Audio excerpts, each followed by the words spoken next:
William, buat panggilan dari mana William? Pagi you. William, jangan dengar radio William. Nanti okey, William buat panggilan dari mana ni? Dari Balai Jurong. Ada pengalaman tentang apa William? Silakan. Pengalaman saya pada semalam saya pergi dengan kawan saya dalam 8 biji motor. Kita pergi sebuah kubur kira adventure lah. Oh, waktu malam jam berapa? Selepas 12 tengah malam ke? Semalam kurang-kurang 3 lebih. Pagi lah, 3 pagi. Okey. 3 pagi. Jadi 8 motor konvoi ni kira adventure waktu malam pergi tanah perkuburan. Yes. Jadi semua kita buat satu bulatan duduk ramai-ramai kan. Ini semua lelaki ke? Semua lelaki lah. Okey, silakan teruskan. Semua lelaki duduk, kita semua buat satu bulatan kan, duduk kan. Dalam masa rokok semua dah habis dalam 20 minit macam kan. Ada suara tak kasi.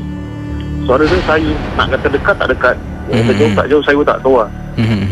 Seolah-olah macam suara macam apa, minta tolong lah, macam mak, tolong mak, macam gini lah suara dia. Jadi yang dengar semua ke ataupun tak ramai dengar? Ada. Mula-mula saya tak dengar, tapi kawan saya cakap diam kali semua diam, kali semua dengar kasi. Itu pengalaman. Tapi ada lagi satu saya bilang. Jadi selepas dengar suara tu apa jadi? Terus habislah hilang gitu suaranya.